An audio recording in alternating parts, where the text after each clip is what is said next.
I think to start with this conversation, like we have in the past, I think we'd start with the storytelling, the sharing of like what you and I have both come across. Hmm. Because I know you have brought this up to me before, this topic of overdoing it, right? So, Hmm. what does overdoing it mean when it comes to nail care? How much overdoing it can we get away with? And at what point do we need to stop doing our nails and allow our bodies to recuperate and rehabilitate and for our nails to grow out? And I get this question a lot too on the professional side.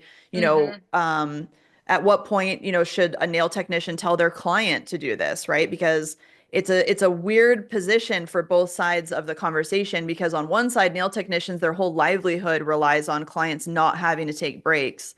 And then on the DIY side, this is someone's joy, their hobby, where they derive a lot of happiness from, whether they're doing it themselves or going to the salon, or a mix of that.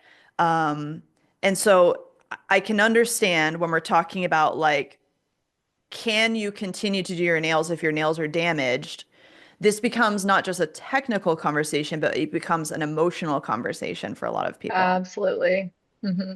So I think the emotional side of it is really interesting to me, but I know you and I love to get into the technical side. So maybe what we should start with is let's talk about what actually happens when you damage either your skin or your nail plate or both, because I think that'll give people a little bit of context around technically what's happening. Because I think a lot of people don't understand, what the purpose of skin is, right? So Great. maybe Tori, if you want to start with that, maybe let's just start talking a little bit high level about what role the skin plays and how important it is in, our health and our protection, if you will. Yeah, so it's actually kind of cool because the skin and the nail plate themselves are they have a protective factor. So the skin has the outer layer, right? And so that outer layer is going to keep things from getting into the body that the body like you just don't want in there, right? Whether it be bacteria, chemicals, whatever. Your Yep. your skin kind of acts as this cool little like gate guard where it's going to let certain things in and then not other things. And your it's kind of cool too because it also, I mean, in a whole different level, it also prevents water loss and things like that. Yeah. So when we are damaging our skin, we are breaking that barrier, right? So the thing that's there to literally stop things from getting into the body that we don't want in the body, we just created a door in the brick wall. And then your nail plate is going to protect that super sensitive nail bed that we have. So damage to that is also exposing a much thinner layer of your skin to the outside world, where again, we can have things like bacteria, harmful pathogens, chemicals, anything getting in that we don't want necessarily in there. So it's not just like, oh, it hurts. I don't want to put anything on it because it hurts. It's actually, you have a protective barrier on the nail plate and your skin, and causing damage to either of those, you've kind of just taken away a layer of protection that your body naturally has. Hmm. Yep. Yeah, and it's interesting because I feel like this, the phrase skin barrier has become very common parlance when it comes to actual skincare on our face, right? There's a lot of Hmm. stuff that we learn about when it comes to our skin on our face and how we need to take care of it, and it's very delicate, and all this anti-aging and how do we prevent all of this damage that's ultimately going to make us look prematurely older, all Right. of that. But for whatever reason, it doesn't translate to our hands or our feet, that same Hmm. thought of protecting our skin, right? And Yeah. I think it's interesting because, a lot of people will cut their cuticles, and again, it's proximal nail fold is the technical term for that area, but I'll use the kind of normal word that people use to reference that area. But I know there's a lot of people that are obsessed with trimming any excess skin, any dry skin around their nail plate, Hmm. which a lot of people refer to as cuticle. Hmm. And, when you do those kinds of things repeatedly, right, not only are you kind of breaking that skin barrier, that natural upper protection, but now you're actually like opening up almost like an actual wound, like you're revealing new Oh yeah. skin, just like your nail bed underneath. Right. So it can start as simple as that, like over manicuring, right? Like becoming absolutely obsessive around any little hangnail, any little dry white piece of skin, anything that's there, instead of reaching for something that's going to moisturize that skin, help that skin rehydrate. A lot of people just are on the side of just trimming it off. I think that's kind of if I were going to sum up where this kind of idea of overdoing it can start is Mm-hmm. something even on like the nail prep or the manicuring side of the house, even if you've never touched an artificial nail product before. To me, I Mm-hmm. usually see people overdoing it with getting kind of nitpicky about, ooh, I want every little piece of everything off, right? All the time. Yes. Yes. It's actually interesting you say that because I kind of think that that obsession came with like the rise of the Russian manicure, where Mm, it is a super specific technique. And that's honestly a lot of times when we see nail photos online for like our nail inspo, they look like those like perfectly manicured. Every little piece of dry skin is polished, removed, just completely taken away. So it looks like you do have this like perfectly smooth working surface. yep. I really think that that's where kind of like these expectations of yeah, my nails need to look like they don't have skin, which Right. is which is Right. interesting, because yeah, you Like go to the silicone dermatologist. fingers. So like exactly, right. And so it's kind of funny because you go to the dermatologist and like we try not to like pick things on our face, right? We try not to remove every little piece of dry skin or we try not to. It doesn't always work like that. But you're Yep. right, we are so much more reckless when it comes to our hands for some reason. Yeah. Well, and then I feel like it goes from, if I was thinking about the progression, right? Because I always try to think about like how do people get there? How do people get to the point where they Mm, have holes in their nail plate, which we'll talk about in a second. But like yeah. I think it starts with something simple like that. You see pictures, whether it be hand models or, maybe like the e-file manicuring, the Russian manicuring techniques, a lot of that's Hmm. available to us on social media. That creates kind of this mental expectation, Hmm. almost like body dysmorphia, where it's like, oh, I want my Yes. hands to look like that, right? Like I need to look like that. So then Yes. we start kind of overdoing it, the manicuring, constantly looking at how dry our skin is, trimming everything off instead of actually reaching for something that's going to moisturize and hydrate and protect and replace that skin barrier. I think Hmm. a lot of people reach for just, something that's going to remove it. It's that instant gratification that we all like, Yeah, right? It's I don't want to exactly. wait for this sore spot, this hangnail, this whatever to heal. I want it gone. I want it So, gone. Yep, instant yeah. gratification for sure. And then I feel like it goes one step further for a lot of people too, which is if you have that kind of, I'll call it like a picking personality, where it's like Hmm. you get kind of hyper focused on something. You ultimately, if you don't have your manicuring tools available to you, a lot of people will pick, like physically pick, or even like chew on the skin to get it off, Yes. right? You notice something, you immediately like put your hand in your mouth and start chewing off any dry skin. And I think from there, it starts to progress to Hmm. something where that becomes so habitual that pretty soon now you're in this area where maybe you have like a new baseline of like what you think is normal, and then it kind of goes above and beyond. Because I've seen it where people get to the point where their skin around their nail plate is so red and raw from whether it be over manicuring, chewing, picking, even just maybe by accident, while they're Hmm. removing and reapplying product, they're kind of overdoing it on their skin. But I've actually seen people get to the point where that is so much more their new baseline of how their nails feel and look that they almost become accustomed to that level of either discomfort or pain. And it's kind of like a new no pain, no gain type of Yes. mentality. Yes. Because it's almost like the It's ante gets up. Do you know what I mean? it's a vicious cycle. And the reason why it becomes that is because when we are picking our skin, what is the skin's natural response? It starts the self-healing process. And then as Yep. we do this repeated over manicuring, picking, the skin is going to become callous because for your body is saying, oh, they use this area of skin a lot. We need to thicken up so that we Mhm. can continue to protect what's inside. So Yep. then it makes it worse if you're, and I've even before I did my nails, I was a picker. It actually makes it worse because you get like a calloused area and it's so much more, first of all, you're like, ooh, a callus, like that's gross. So you Hmm. pick, you remove Yep. it, and then Yep. you keep doing it. It's a vicious cycle. Your body's going to keep regenerating that skin to be thicker there as a protective layer, and you're going to fight harder to remove it. And you're right, it totally becomes this thing where you just get used to it. You get used to that red, thin skin, that pain, and it's just like I would still rather have that though than have like little dry bits of skin hanging Yep. off. Yep. And yeah, and and going back to like the e-file manicuring thing, the Russian manicures that you brought up, I also think that people, once they've gotten to the point where they're using regular manicuring tools, so maybe they're using a cuticle pusher, maybe some cuticle Hmm. nippers, cuticle scissors, whatever, they get into kind of like that cutting mode. And then I also would say, if I'm kind of following this timeline, this progression, people often will then, if they get a little bit more advanced with nail care, maybe they get into like being more of like a serious DIYer, or maybe Hmm. they kind of start diving into the world of nails to try and maybe find solutions to this callous skin problem. Then I find that people discover e-file manicuring, which is when you're actually using an electric file with specialty bits to then do a lot of that manicuring work. And to your point, when you see the pictures or the videos on social media that are everywhere, you go, oh, wow, like that must be the secret to beautiful, smooth skin that has no dryness, no little nothing on it. And I think people don't realize because there isn't a lot of explanation about how technically advanced that technique is. I Hmm. think a lot of people don't understand that if you add basically a power tool into the mix and you're already kind of at this level where you've like established a new baseline of raw skin, pain tolerance, like, what you're willing to do to get rid of whatever little bit of callus or dryness.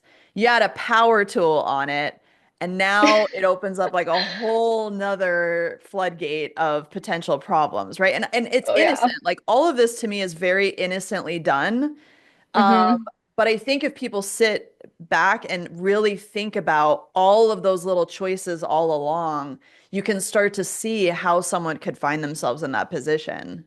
Oh yeah, and like just a little backstory, just so nobody feels like we're attacking anybody here. Like No, not at all. I was that person, right? So I was in the beginning stages of doing my nails at home. I was obsessively trying to get that perfect looking skin in videos.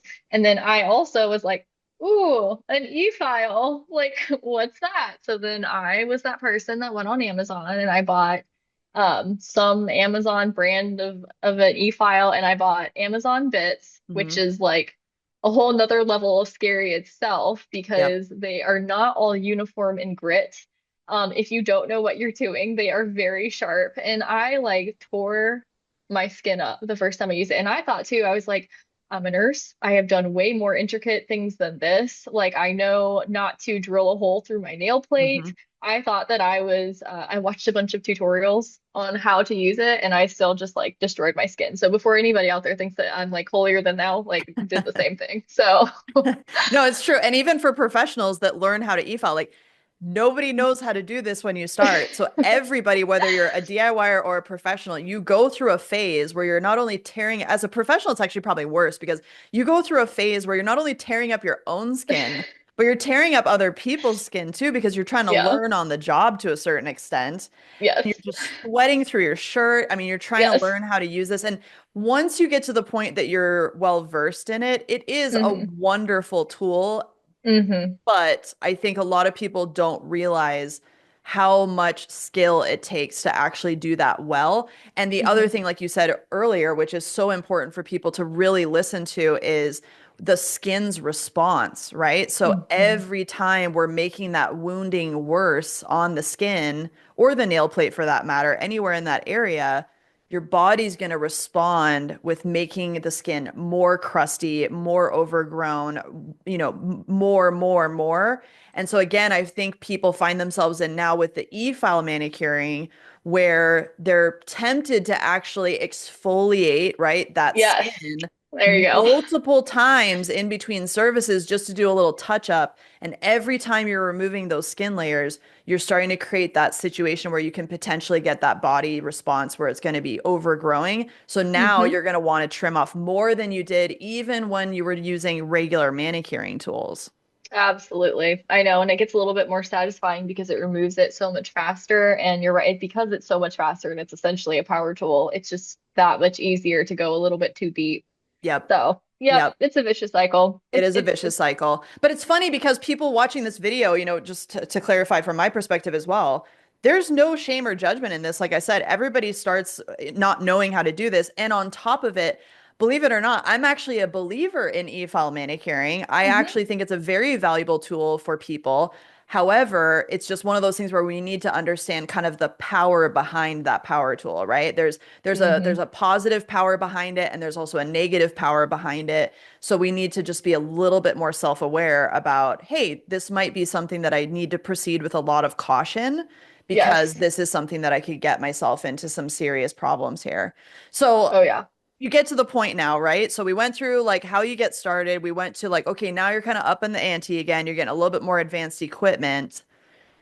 And then let's switch gears for a second because we're only talking about the actual manicuring portion of it and kind of getting into maybe some power tools that will help you with that.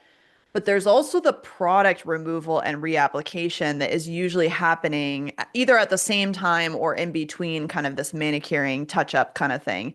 And this Yes. is also where we add another layer of complexity because with nail products, whether it's nail polish, builder gel, acrylic, polygel, dip, whatever it might be, there is a life cycle on that product, or there's, that Hmm. regrowth that happens on our nail plate where we need to be replacing product. We need to be kind of maintaining it. And for a Hmm. lot of people who get started with nail care, the natural thing that they do is they remove everything and they put everything back on, however often they feel the need to do so. Yes. And that is a lot of that starts because you start doing your nails. This is from the DIYer perspective. You start doing your nails at home. You don't really know what you're doing just because it's from a lack of experience. And again, nobody is born knowing how to do their nails. So you start to notice chipping or lifting, Hmm. sometimes even like a day after you put it on. And just you're like, oh, well, I can fix that. So you do exactly what you just said. A day or two later, after you had just prepped your nails, whatever way you did it, whether it's hand tools or an e-file, now you're removing the whole thing. And Yep. instead of, the best method is you're only really roughing up any new growth if you can help it, but we Right. don't do that when we're DIYers. We're like, well, nothing really grew out because I only just did these a couple days ago, maybe just a week ago. So you do the whole surface all over again. And there's Yep. literally only so much nail plate that we can work with. And Yep. it's kind of like that process keeps repeating because we're practicing on ourselves, right? So we just Yep. keep making these little, we're learning how to use the product. It's lifting, it's chipping. We're like, I can fix that. I have my stuff right at home. And it just, again, turns into this vicious cycle of over removing skin and over filing or over, just over processing that nail plate. Yeah. No, and it's over processing is the perfect word because I always like to provide this analogy to give people insight into kind of what's happening with the nail plate.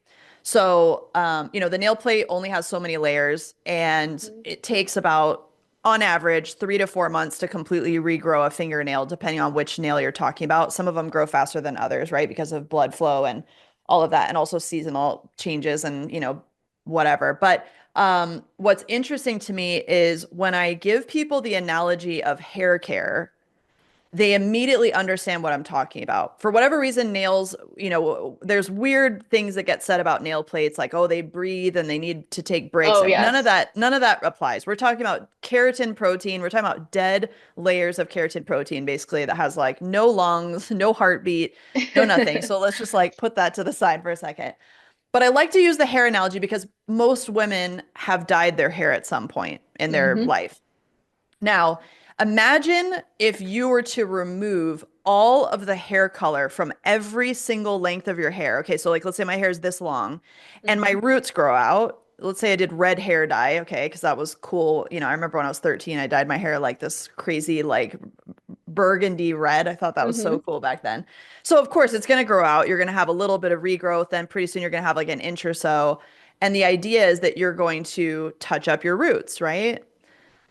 But with nails, when you remove all of the product every time just to touch up your roots, imagine trying to actually chemically strip out every bit of hair color from the entire length of your hair, only to then replace all of that hair color only, simply because your roots grew out an inch, Right. Oh, yeah. right? It's the hair equivalent of you just you bleach your whole head every single time you want to touch up your roots. Yes. Because that's Only to what dye bleach it does. brown It's again. You know what I mean? exactly right. Yeah. That's exactly what it does. It opens the cuticle and it removes the color from the hair shaft. So it's the Yep. same thing. Yeah, you just be stripping it out every single time to dye it the same color. Yes. And imagine what would happen to your hair. I mean, by the second time you did that, your hair would absolutely be breaking off, falling off straw, right? It'd be absolute straw. And, we do a lot of like moisturizing and deep conditioning treatments for our hair, but we Hmm. don't really do any of that for our nails. Most people don't. Most people don't think about, oh, I should do like a deep conditioning treatment on my nails. I've been kind of Right. overworking them recently. So I like people to have that visual because it kind of gives you an idea of like when you're actually removing all the product, re-prepping your nail, reapplying product, then removing it all again. There's a lot of processing that happens. There's acetone exposure, there's filing, there's buffing, there's prying stuff off, there's scraping, there's peeling. So you can imagine how people's nail plates even would get worn out. And every time you even, I mean, a lot of people also, we didn't even talk about, improper removal, like Mm, peeling off your gel polish because hmm. you find a little piece that's lifting and that picking inside of you just goes, "Oh, I just want to like peel the whole thing off." I still remember my mom being like, "Oh, I love it when I can get the whole chunk I to come know. off in one piece." And I'm like, Lord help me, mom. Like you I cannot be know. out there telling people I'm a nail professional. Like you can't tell people that you like to get it all off in one chunk, one And layer. then you put it out on your table and you're like, my whole manicure. Like, I know. It's like, ooh, press-ons. It's like, no, no, no. Because if you look at your nails after you do that the first time, you'll see the marks where it takes off those layers of nail plate, right? So there's kind of the dryness factor, right? The acetone exposure. Acetone doesn't eat our nails or anything, but it does dry them out quite a bit.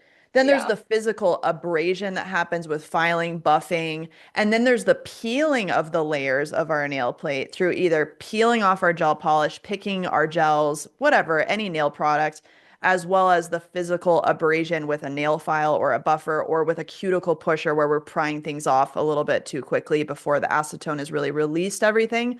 So you can Hmm. imagine how much processing is happening. And like you said, when you're learning, you might be doing that 2 or 3 times every 2 weeks or 3 weeks. Hmm. Sometimes more often, yeah, because we just get so impatient and we just don't have the whole picture a lot of times before we start. Because you really think, I know it's naive, but when you start as a DIYer, you really think it's going to be like regular nail polish a lot of times. Yeah. So, yeah, you don't even understand what you're doing. And it definitely just keeps coming into a vicious cycle. And that's not to bash, like, again, it's not to bash DIYers. I'm a DIYer myself, but it Yep. really is just like no one's born knowing all this stuff and No. how to do it. No, and there's and to speak from the professional side one more time, I want anybody to understand the reason why Tori and I are telling you all of this kind of backstory, this timeline, this context is to normalize it, right? Because Yes. this is normal. I've done Hmm. this. I've done this to other people's nails. I've actually ruined other people's nails before as a nail technician because when I was learning and I was trying to build my skill set, not only was I ruining my own nails, I was ruining other people's nails that were paying me money to do it. And this is something that I feel like we don't talk about enough in nail care is that this damage is inevitably going to happen to you at some point. Yes. But Yeah. And our no matter. goal, yeah, no matter what, right? I mean, Mhm. but I think our goal in this, conversation is okay, so if we know that this is normal, if we know that some level of this is normal, is there a way for you and I having these kinds of conversations to help provide some guidance to people about, okay, so you did this. First of all, we want you to know it's normal. We want you to know that this happens and that it's Yes. okay and you don't need to be ashamed or feel like you're judged or that like no one ever does this. This is completely normal. I think what we want to really share with you guys is when should you stop? When should you pump the brakes? And also how, what are some of the things that you can do to rehabilitate your nails to get them to come back online? Because nails do regrow, so same as hair, right? So you can Hmm. do a short haircut, let it grow out, give your hair some time, do some deep conditioning treatments. Same thing applies to nails. There's a lot of things that we can do to actually rehabilitate our nails and we can give them some time to regrow. And, there's some guidance there as well. So, Yeah. So I think the first thing to tackle then is going to be when we stop. At what point are we looking at our nails and our fingers and yeah. we have to think, I should not do another manicure. I should not do any more buffing on this or Yeah. Yeah. trimming or anything. Yep. And I do have some pictures in mind. So I have done classes on this before instead of some of my Mm, professional courses.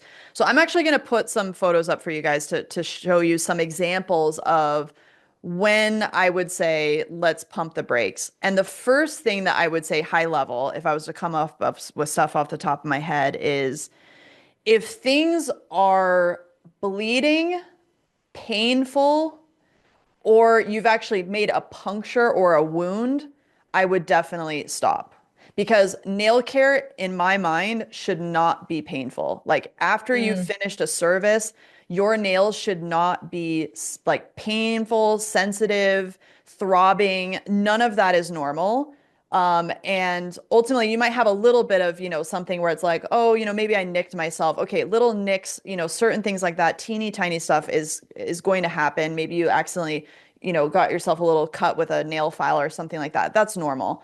But if your nails on the whole are, causing pain, Yes. discomfort, there's a wound, there's a puncture, there's, obvious redness, irritation, chronic things like that. To me, that's a let's pump the brakes and let's actually start to do some wound care, some healing process before we move forward. Because if your skin and your nail plate are like that, and then you add chemicals into the mix, you're really starting to open up a lot of other issues that I want people to avoid.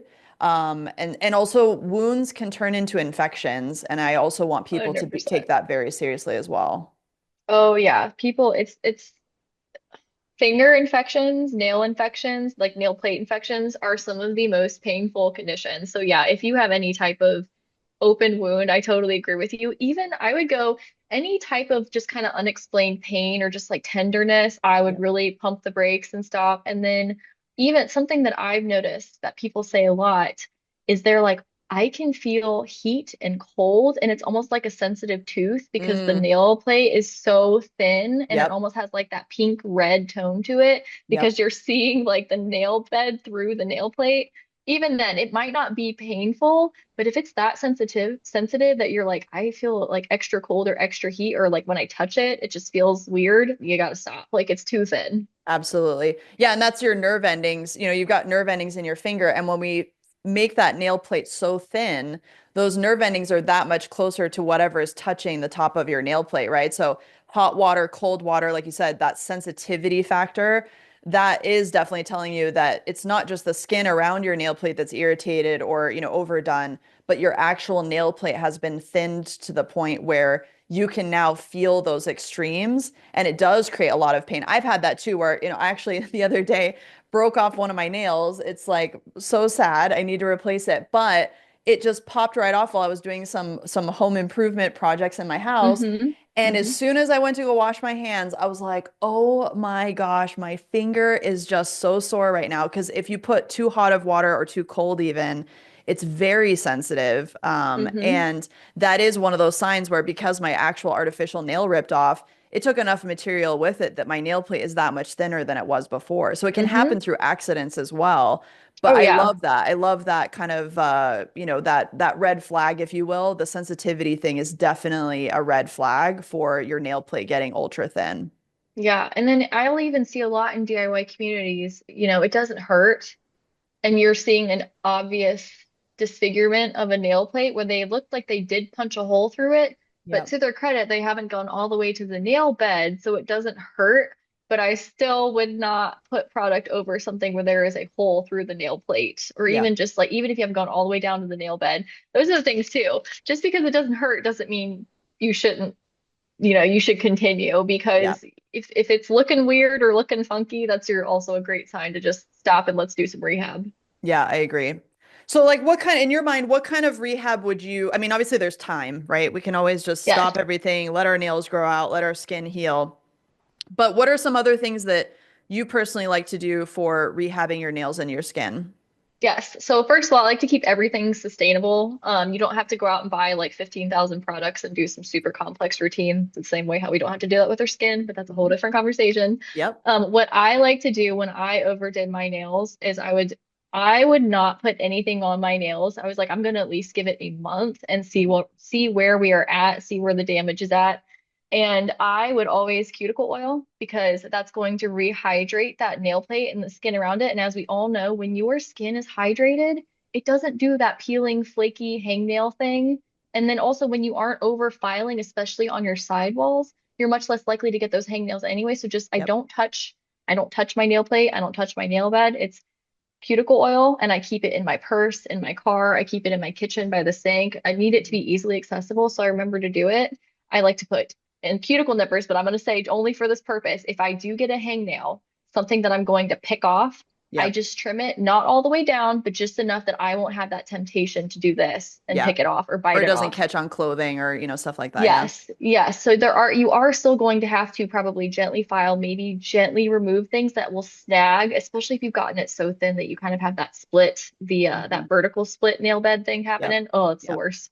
Yep. And then I like to just put Aquaphor on my hands actually when I go to bed to kind of Mhm. lock in all that moisture. And for me, that has helped immensely. And then of course, you need to drink water, just like anything. Your hair, skin, and nails are not going to be hydrated if you're not drinking enough water.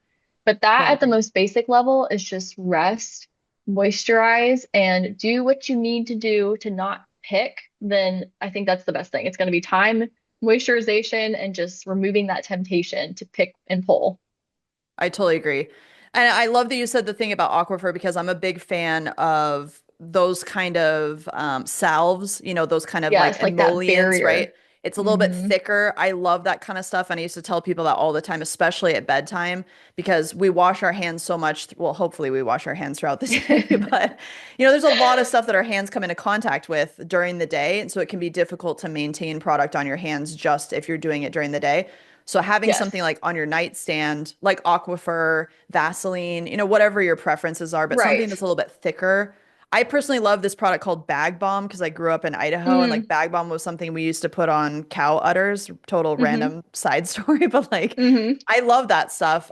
Hmm. And it's nice because it stays in place a little bit better. And so overnight you can smush it underneath your nails as well. A lot of people only Mm, think about the top. I like to smush it yes. underneath the free edge if I have a free edge on my nails and really rub it in really well. And then when I wake up in the morning, my skin looks fabulous. And so that's also a good little tip for people. But I'll also add the vertical split thing you also mentioned, and that's a good one too. I also recommend, with rehabbing to keep your nails short. This is something that a lot of Ooh. people don't think about is that they kind of like want to maintain some length or something that looks a little bit nice. I actually recommend trimming your nails as short as possible without cutting any of your skin, the hyponychium, which is the skin underneath your nail. You don't want to be cutting any skin or any kind of stuff there, but keeping them really short also helps to prevent any kind of leverage.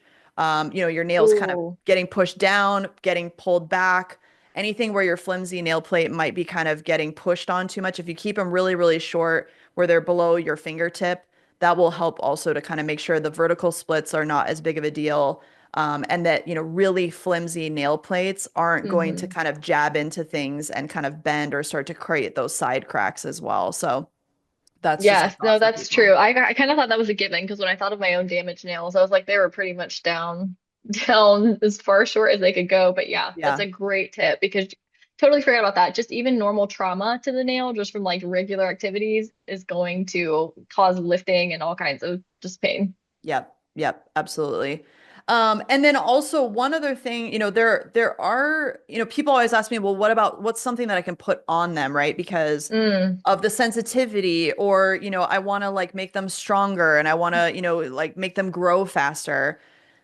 I I do have a couple products that I do like, but I will say that most of the nail products, like the fast regrowth nail polishes, the keratin nail polishes, any of those types of products, most of them, I would argue, they they're going to add like a little bit of a layer on top, which can help with that sensitivity factor. So if you put clear nail hmm. polish on your nails, that will at least help a little bit. But there's also the other side of the coin, which is the solvents in those types of products actually can dehydrate your nails quite a bit if they're super thin, if they're super worn out. And there's also the problem of over-keratinizing your nails as well. So just like with Mm, our same thing with hair, if hair. Yeah. yeah, if anybody's ever done too many keratin treatments, too many keratin filled products, it can actually make your hair really rigid, stiff, and kind of dry and crunchy. Same thing can happen with our nail plates. So the moisture, in my mind, is the most important because it's going to allow Hmm. your skin to heal. It's going to allow your nail plate to remain more flexible. It's going to prevent a lot of water absorption. It's going to prevent a lot of curling and cracking. If you over keratinize your nails with a lot of keratin treatments or products that contain keratin, you can over keratinize your skin, which is going to make it look more calloused, dry, kind of Oh, crunchy. right. And you can also do that with your nail plate. You can make your nail plate a little too rigid. That can lead to like more cracking. So use those things sparingly. They do help with at least just having some kind of little layer that's easily removed with nail polish remover if you need to get it off. I recommend clear just so that you don't have chippy color that Mm, you're tempted to do something with. But if you hmm. want to put some layers of something, just clear nail polish is sometimes good to help with the sensitivity, help to keep maybe cracking or splitting covered so it doesn't catch on things.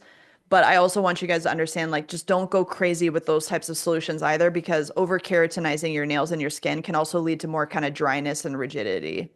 Yeah, absolutely. And I'm so glad that you brought that up because that is kind of like the next question you'll see with a lot of DIYers is what can I put on my nails? They're killing me. And Yeah. there are so many, you go to any drugstore, even just, online on Amazon, and there are so many like basically products that promise to like thicken your nails or Yeah. grow them Overnight faster. nails. Oh my gosh, yeah, yeah. Yeah, as soon as it dries, they're thicker. And like, well, Yeah. because you just put a layer of product on it.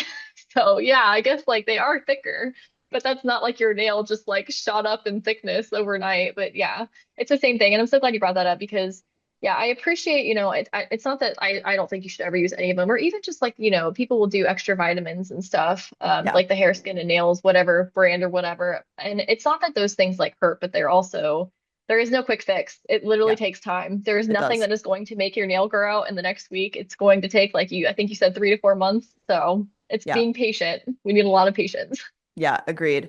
And usually most of the thinness, if you've overworked your nail plates, most of that thinness is going to be towards your fingertip, towards that free edge. So like you said, Mm-hmm. I actually agree with the 1 month rule, which is like give it a month. It sounds like a long time, but it actually goes by really quick, especially if you're Yes. really taking care with like the moisture, using things like Aquaphors, all of those different types of products. It really goes by fast. You'll notice your skin starts to look better really quickly. Skin usually Yes. heals really fast, starts to look really nice. So that's kind of something to look forward to.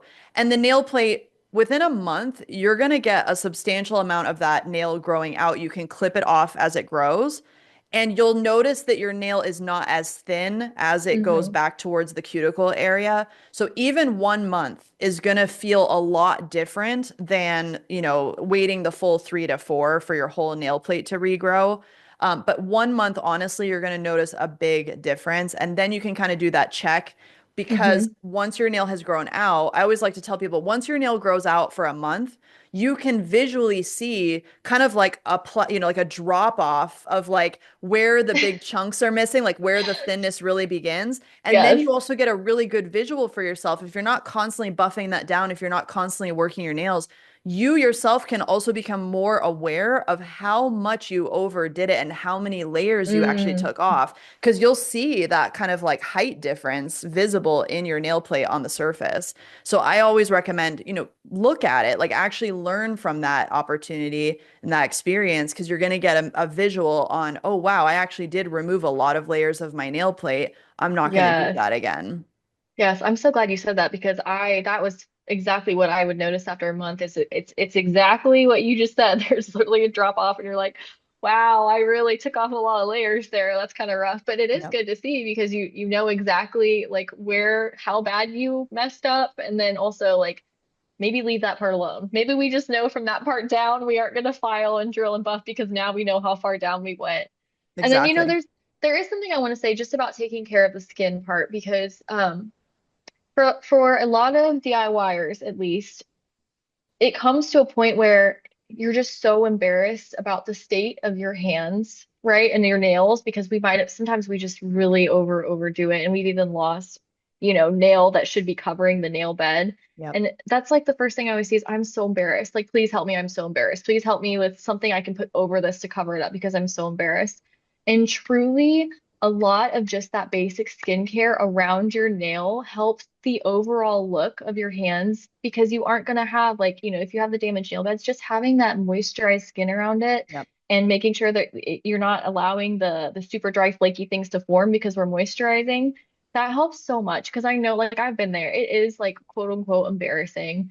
We see it more than anybody else does. I've never had somebody look over and be like, before it's like all in my head because we use our hands a lot. So it really just patience. And I know it sucks with that grow out period, but it is so worth it because you're going to get to a point where the nail grows out and you can try again. Like it Yep. is going to come. And really just like that basic skincare around the nail is going to help so much with a lot of that. Oh, I'm so embarrassed about how my hands look.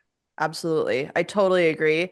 And, we've talked about this before, inside of our Facebook group and things like that, which is taking these, again, removing the shame and the judgment because those are not constructive mentalities. It's not constructive to you to really rely on shame or kind of, get down on that because that doesn't help someone move forward. But I also think it's important to actually create self-awareness from these opportunities, right? It's also Mm, important not to just like throw it all away and go, well, whatever, it doesn't matter. I'll just do it again tomorrow. There is this kind of middle ground we need to find, which is taking these bad experiences and learning from them, creating wisdom from them, which is, hey, I damaged my nails. I was embarrassed for a while because my nails didn't look very good.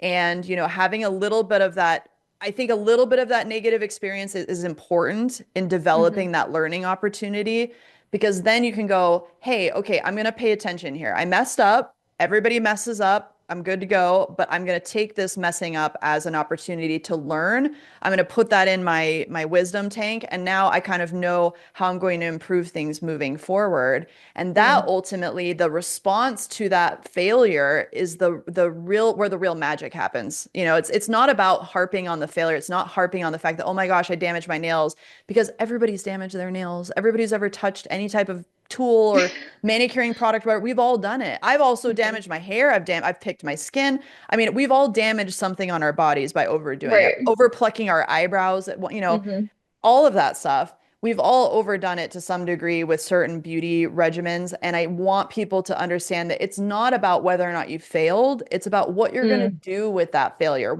How are you going to turn that failure around? And how are you going to learn from that so that you can actually continue to build your skill set and move forward? And it's so nice to hear that from you, especially because to know that we are kind of naive to it. We think that like I would tell you Liz was born doing nails and knowing like nail things. Like that's just because of her, how much knowledge and experience she has, she must have been born with it. You just kind of like think that in the back of your head. And it's so refreshing to hear from you, especially that, even I have messed up because for some reason in our brain, we're like, I am the only idiot in the world that has ever done this. And No. it's just so not true. And it's so nice to take away that like veil of like, guess what? No, we're all gonna do it. And how you respond to it is 100% what actually matters. It totally is because you can either take the experience and take the knowledge and say, all right, this is what I did last time. I'm not gonna do it again. That's all that matters. Yep. Yep. To me, there is the ignorant phase where it's like, hey, I just don't know it. I don't know what I don't know Yes. until I don't know it, right? Like you said. So there's that phase of like, I don't know anything, and that's Yes. normal. I don't know, I'm Yes. learning, I don't understand. But once you get to that point where you go, okay, now I know something I didn't know before, then let's take that and let's put that in our kind of tool chest of stuff that we can use going forward. But yeah, what's funny is I'll share a little story with you guys because then this will definitely make you guys feel better. So I started getting my nails done when I was probably 13, I think was the first set of acrylics I ever got. I saved up all my allowance. I got them way too long and couldn't even button up my jeans for school. Like couldn't hmm even like get dressed for school because like my nails were way too long. I could not function, but I was so happy because I finally had fake nails and I just loved them. I would look at them all the time. And I remember I couldn't afford, right? Because I used all my allowance just to get them done. I couldn't afford to go back and get them filled. And neither did I. I didn't even know that that was a thing at that point. I was like, oh, like you have to go back? Like I didn't know you had to go back. Like didn't even think about that part of the equation. Right. So I still remember sitting in school and I did this like throughout junior high and high school. I would bite my acrylic nails till they cracked in half, and then I would peel off the pieces in chunks while I was in class. And it hurt like HE double hockey stick. Like it was Yep. so bad. And I would Yep. do it anyway because I knew that like I couldn't go back and get a fill, or like I wasn't going to, or I couldn't afford it, or whatever the case might be. And I just tore those nails up. I did it also with glue-on press-ons back in the day because those were super Mm. popular, right? You could glue on the hmm different designed press-ons.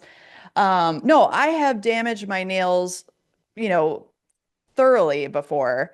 And like I told you guys, even as a professional, when I was learning, I left my corporate job to become a nail technician, and I damaged my own nails. I damaged my husband's nails. I damaged all my family members' nails. I damaged Yep. clients' nails.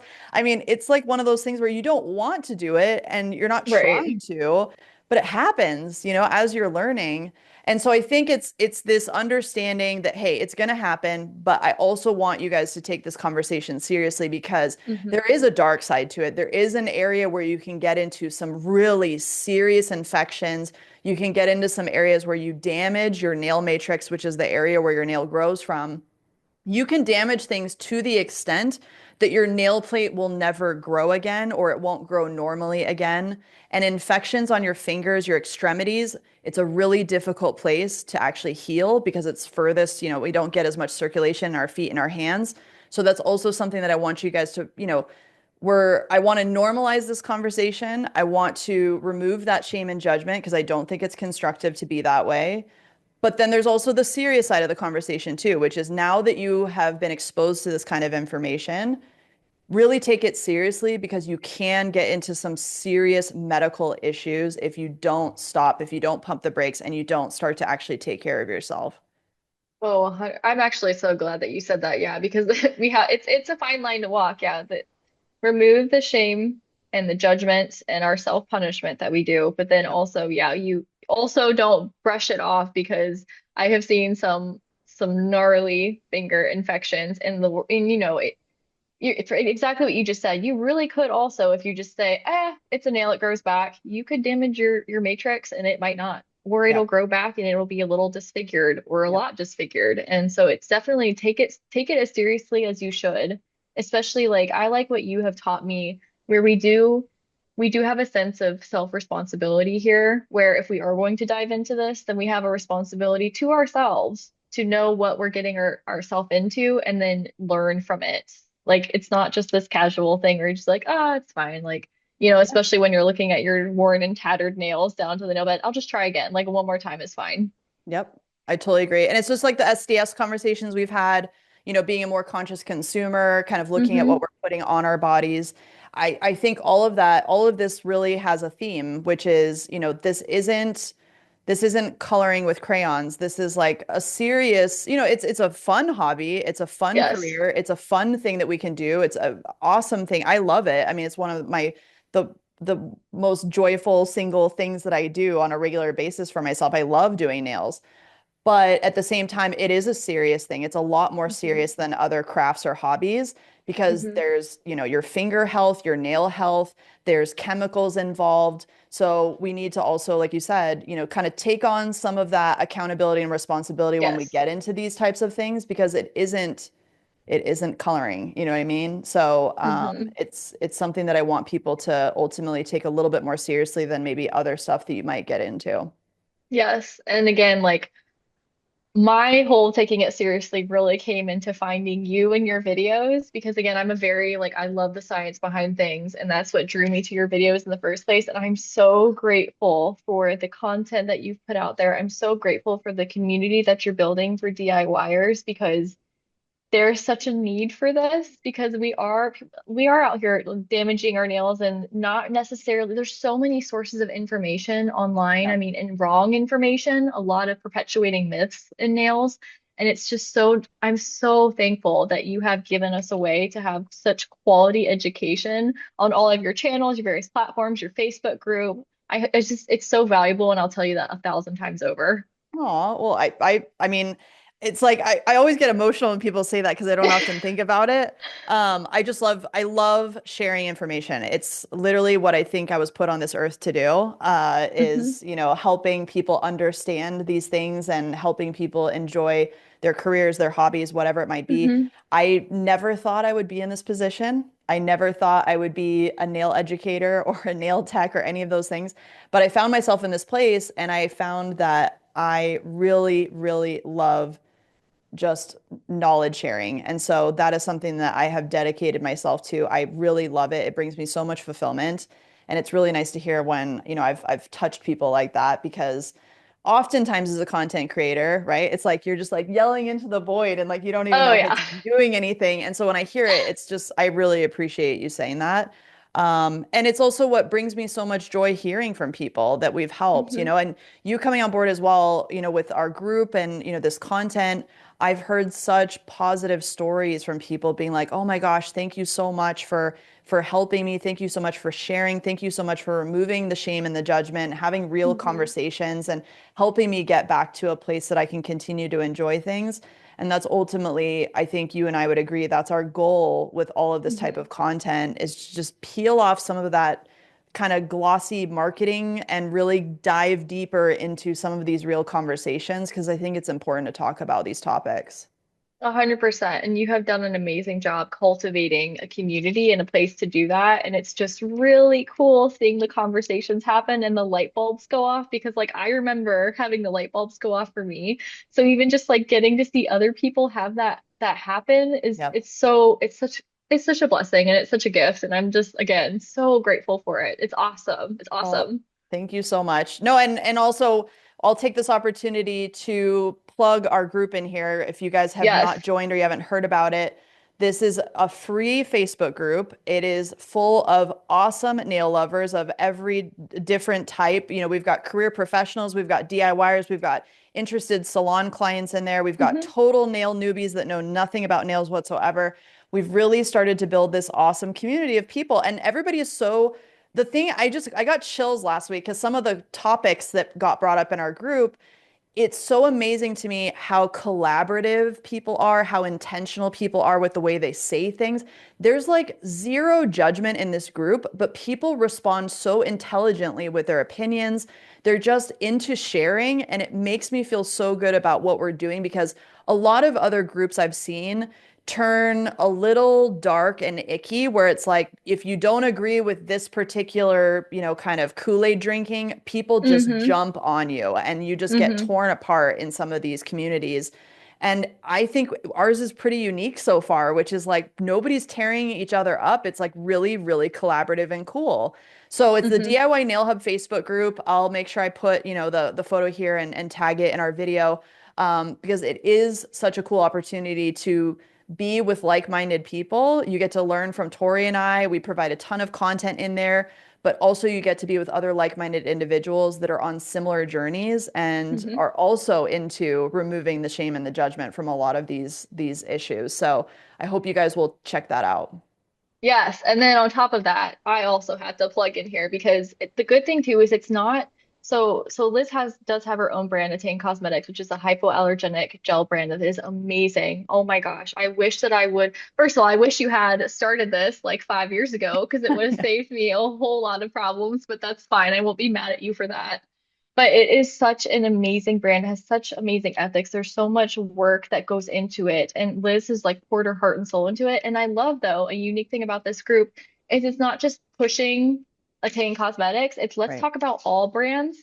Let's talk about things that maybe would work for someone that has allergies versus ones that don't. And it's not this like I've been in a lot of nail groups where it's very pushing only one brand and we only talk about one brand and it feels just very one-sided, not genuine. And I Yep. love that we can openly talk about whatever products anybody has found themselves using. And again, it's not shaming them for using certain products, it's not shaming them for where they started, but it is really nice to be able to have access to pro grade gels that normally I would have to have a license to be able to purchase. I mean, Yep. that in and of itself is a gift because it's one thing to tell DIYers, hey, don't use certain brands, but then what do we use? So Right. love Attain Cosmetics. There are really great starter kits out there. I can't say enough about it. No, I appreciate you saying that because, I'm also probably one of the worst promoters of my own stuff when it Yep, comes to I stuff know. like that. I know. I know. No, and it's true. I mean, I've literally poured all of my expertise, all of my heart and soul into trying to provide something that removes the restrictions. I've spent years Mm, promoting products that I love but come with a lot of restrictions. And yes. whether it be territories or, whatever it might be, I spent years doing that. And I really ultimately wanted to, because on YouTube, teaching under the nail hub side of the house for Hmm. years, I always would say things like that. Well, here's what you should and shouldn't do. And here's, the core fundamental information that I want you to know about all of this different stuff. And the number one comment I would get is, yeah, well, that's great for professionals, but I'm a DIYer. Like, what am I supposed to use? Like, I can't get my hands on any of this stuff. And I finally was able to put all of that together and create something that I think ultimately solves a lot of pain points for people that are not professionals, that don't have licenses, that can't get access to a lot of those products that I was promoting on the Nail Hub side of the house.